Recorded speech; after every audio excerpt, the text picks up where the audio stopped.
Hello and welcome to my deep dive into the King of Pentacles. My name is Kate. I'm also known as the Daily Tarot Girl, and I can't wait to tell you all about the King of Pentacles. I am going to make him come alive for you so that he feels like flesh and bone, so he feels human and relatable. So the next time he pops up in your reading, you're going to recognize him, he's going to feel comfortable to you, and you're going to know exactly what to say. Before we get into the video though, I have made you a tarot court card cheat sheet to help you in your readings. You can grab your free copy below. I'll put the link below. Okay, so let's get into it. So the King of Pentacles, he's very successful, he is generous, he's stable. I like to think of him as the sugar daddy of the tarot. Now this is my first video on the Kings, so I feel like I should just kind of pause here to talk about what the Kings represent.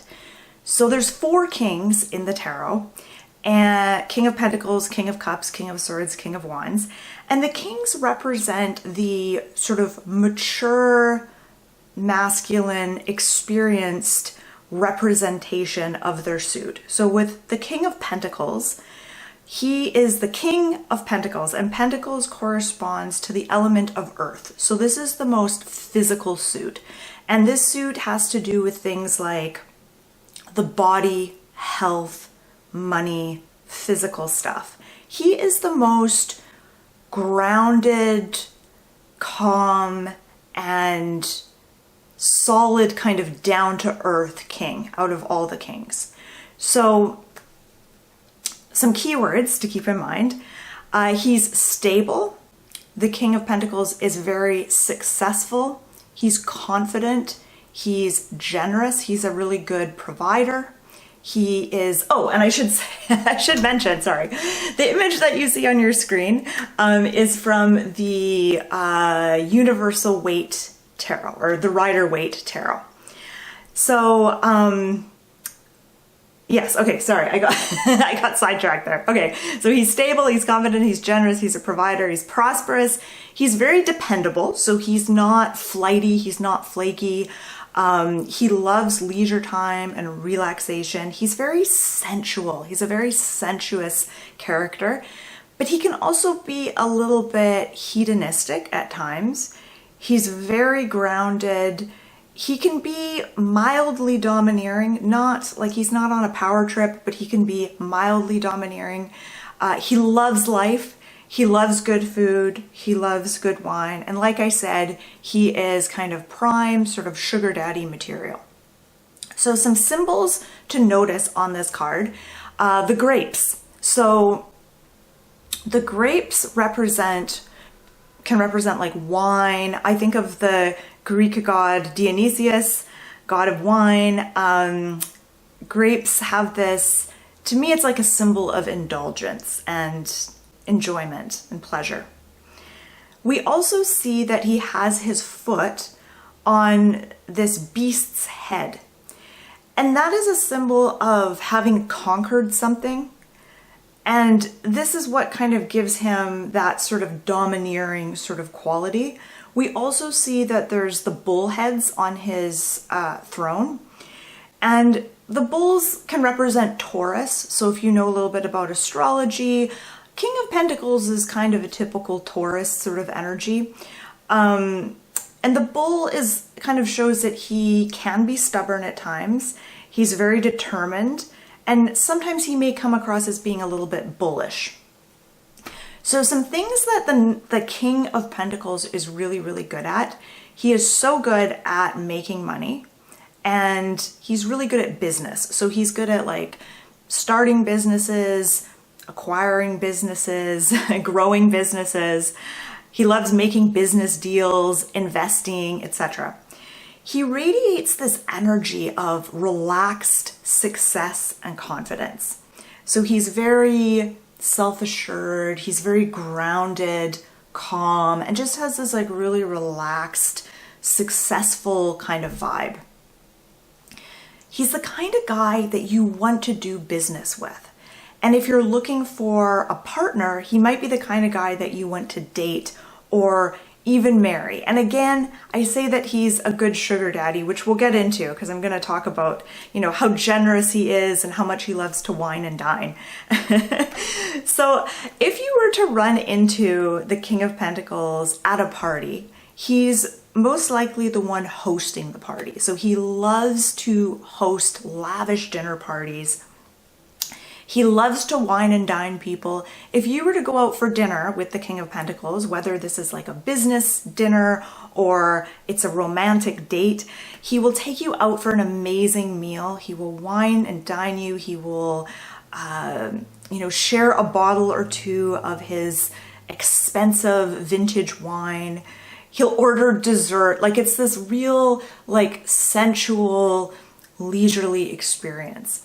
Do you know the kind of people where, like, you'll go out for dinner with them and they just want to order an entree, no dessert, no drinks. They want to, like, quickly eat and then pay the bill and then leave? The King of Pentacles is the exact opposite of that. So when it comes to work and career, the King of Pentacles is practical, yet he's very determined.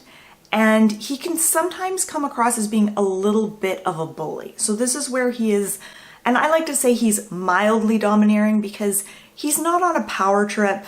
He doesn't want to control other people or micromanage people, but he is always the boss. Like that, he just wants to be in charge. And it doesn't come from a place of insecurity, because there's people who are, you know, insecure and weak and they have to always be in control and they have to be the boss. He's not like that. He's very confident in himself. He's self-assured. He has a lot of worldly experience. He's very grounded and stable, but he is just naturally the boss. You know, you'll never find the King of Pentacles in a work situation where other people are telling him what to do. Like, no. He's always the boss. He's not exactly hardworking though. So he's really good at acquiring businesses and setting them up so that they kind of run themselves, or paying other people to do all the grunt work. So he's the kind of boss who rolls in late and then goes on a leisurely 3-hour lunch break. Or he goes to like a 3-martini business meeting. He's that kind of a boss, but he's not up your ass about everything all the time. You know, he's not going to try to micromanage you. He's not on a power trip. He's successful. He's organized. He knows what he's doing, but you wouldn't call him hardworking at all. He's not interested in the daily grind. Okay, so I'm gonna switch over to my other sheet here. So far, what do you think? Let me know in the comment section. Can you relate to this King of Pentacles? Do you know anyone like the King of Pentacles? Let me know. Okay, so when it comes to love and romance, he is very sensual. He's very generous. He loves to wine and dine his love interests. He likes to show off the fact that he has money, he has some power, and he has influence. And in the bedroom, he loves like a long, slow, hot oil massage and like feeding each other grapes. That's kind of his cup of tea. So he's very stable and dependable. So he always keeps his commitments. He shows up on time. He's not the kind of guy who's going to cancel last minute or flake out on a date. He's very dependable. He's very stable. Now, he might be very generous with his lovers. And this is where I say he's kind of a sugar daddy. He loves to buy his lovers lots and lots of gifts and, you know, thoughtful, luxurious, wonderful gifts. He loves to spend money on them. But he isn't always as emotionally available as they would like him to be. So he doesn't really have that, he's not shallow, but he doesn't have that depth of feeling like, say, the King of Cups does.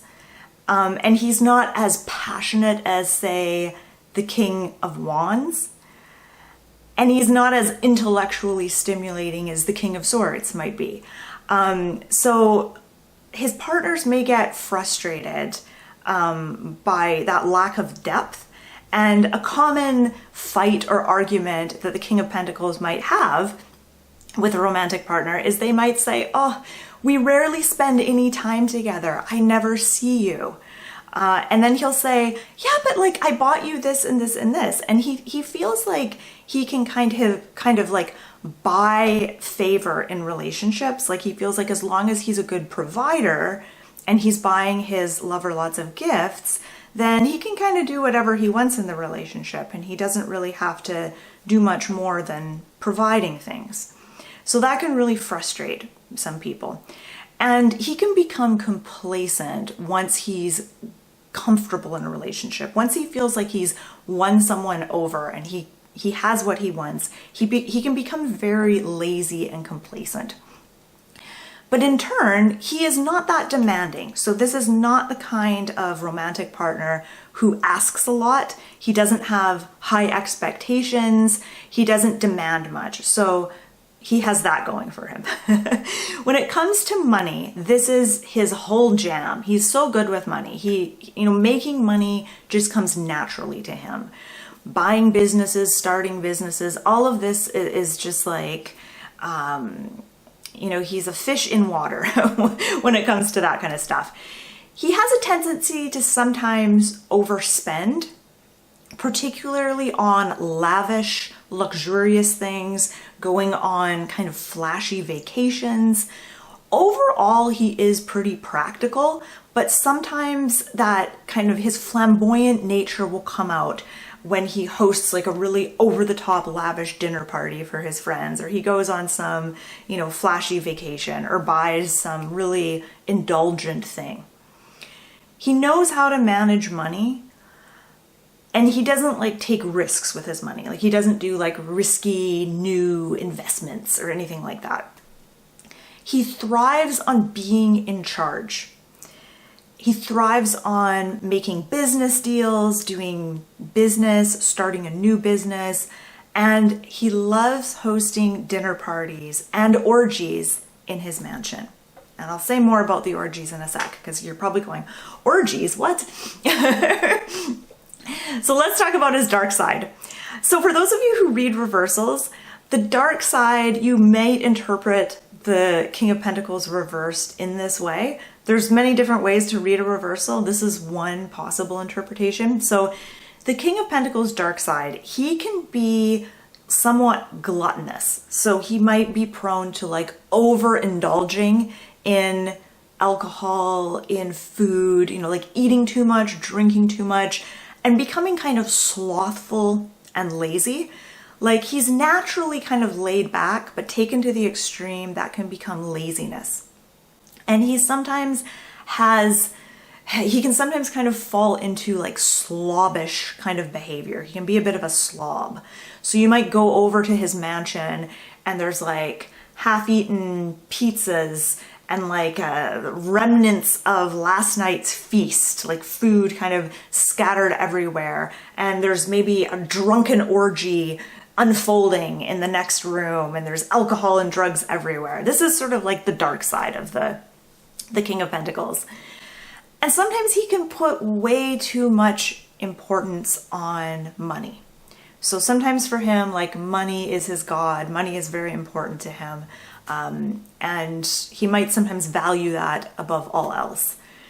So a few fun ways, 3 specific fun ways for you to embody the King of Pentacles.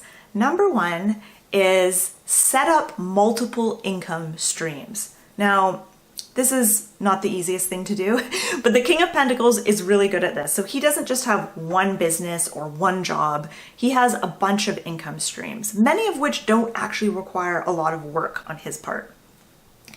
Second way to embody this card, go on a 3-martini lunch, or just a lunch where you order dessert, you take your time. It's not just a rushed 45-minute affair. You really take your time and enjoy your lunch. The third way to embody the King of Pentacles is to host a lavish dinner party for your friends. This is totally in the King of Pentacles wheelhouse. He loves doing stuff like this. So what does this card mean? What does the King of Pentacles mean if he shows up in your reading? Because I know you're thinking, okay, so we know he likes orgies and 3 martini lunches and he likes to be the boss. Okay, we got it. But what does it mean when he shows up in a reading? So when the King of Pentacles shows up in your reading, he's telling you to have confidence in yourself. Maybe he's encouraging you to start your own business and kind of become more independent, to be the boss, or to be more assertive in business dealings or in the workplace or even in your relationships. He may also be encouraging you to actually just slow down and enjoy life. He is really good at establishing a healthy work-life balance. And so he also might be encouraging you to calm down, really ground your energy, and focus on creating stability so that you can conquer your fears, conquer your anxieties, and step into a more independent, confident version of yourself. He encourages you to take a confident yet relaxed and grounded approach to whatever it is that you're asking about.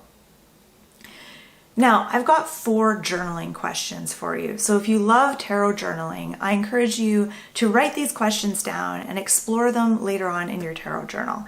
I'm going to post the journaling questions below this video. And if you want to see the written version of what I said in this video, I also do this video as a blog post on my blog. So I'm going to put a link to my blog in the description box below this video if you want to see all this in writing.